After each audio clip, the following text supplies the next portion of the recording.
பிரியமான கர்த்தருடைய பிள்ளைகளே, எல்லாரும் நல்லா இருக்கீங்களா? இன்றைக்கு ஆண்டவர் உங்களை ஆசீர்வதிப்பார். உங்களுக்காக ஒரு கருத்துமிக்க கதையை நான் சொல்லுகிறேன். நல்ல ஒரு பளு தூக்கும் வீரன், நல்ல பெயர் பெற்ற, நல்ல புகழ் பெற்ற ஒரு பளு தூக்கும் வீரன் இருந்தான். அவன் ஒரு நாள் தன்னுடைய அந்த போட்டிகளை எல்லாம் முடித்துவிட்டு, பளு தூக்கி வெற்றி பெற்றுவிட்டு வீட்டுக்கு திரும்பி வந்தான். வீட்டுக்கு திரும்பி வரும்போது அவனுடைய மனம் சோர்ந்து போகும்படி ஒரு பிரச்சனை அங்க உருவானது. அந்த பிரச்சனையினால அவர் அப்படியே முடங்கி படுத்து விட்டார். முடங்கி படுத்த உடனே எல்லாரும் என்னெல்லாமோ சொல்லி பார்க்கறாங்க. ஒண்ணுக்கும் அவர் எழும்பல.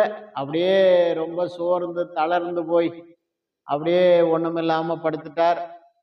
அப்போ ஒருவர் சொன்னார் அவரிடத்துல, நீ எல்லா பலுவையும் தூக்கினாய், வெற்றி பெற்று போட்டிகளில் எல்லாம் ஜெயித்து பரிசு பெற்று வந்தாய். ஆனால் ஒரு சிறு பிரச்சனையை உன்னால் தூக்க முடியவில்லை. ஒரு சிறு பிரச்சனையை உன்னால் தூக்கி அதை ஜெயிக்க முடியவில்லை, தூக்கி வீச முடியவில்லை.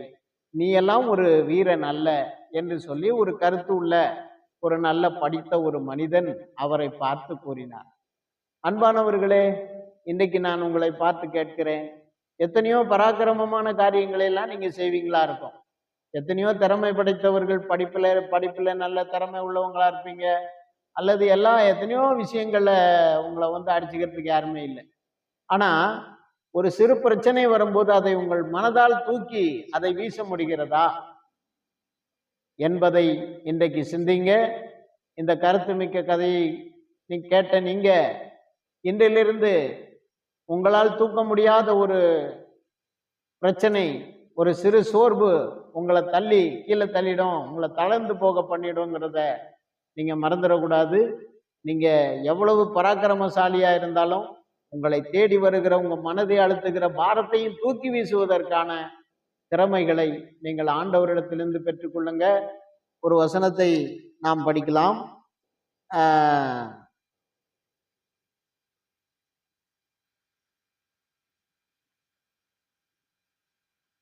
சங்கீதம் 37ஆம் சங்கீதத்துல, கர்த்தர் மேல் உன் பாரத்தை வைத்து விடு, அவர் உன்னை ஆதரிப்பார் என்று எழுதப்பட்டிருக்கிறது. கர்த்தர் மேல் உன் பாரத்தை வைத்து விடு. எப்படிப்பட்ட பாரமா இருந்தாலும் கர்த்தரிடத்துல அந்த பாரத்தை தூக்கி போட பழகுங்க. கர்த்தர் உங்களை ஆசீர்வதிப்பார். உங்களுக்காக ஜெபிக்கிறேன். நல்ல பிதாவே, இந்த கதையை கேட்ட ஒவ்வொருவரையும் ஆசீர்வதி. இந்த தகவலுக்காக ஸ்தோத்திரம். அந்த தகவலின் நிமித்தம் உடைய பிள்ளைகள் ஒரு புதிய பலனை அடைந்து கொள்ள உதவி செய்யும். ஆசீர்வதியும் பொறுப்படுத்திக் கொள்ளும். இயேசுவின் நாமத்தில் பிதாவே, ஆமென். பிரியமானவர்களே, இந்த கருத்துமிக்க கதையை கேட்ட உங்கள் ஒவ்வொருவரையும் வாழ்த்துகிறேன். மீண்டும் ஒரு நல்ல கருத்துமிக்க கதையோடு உங்களை சந்திக்கிறேன். கர்த்தர் உங்களை ஆசீர்வதிப்பாராக.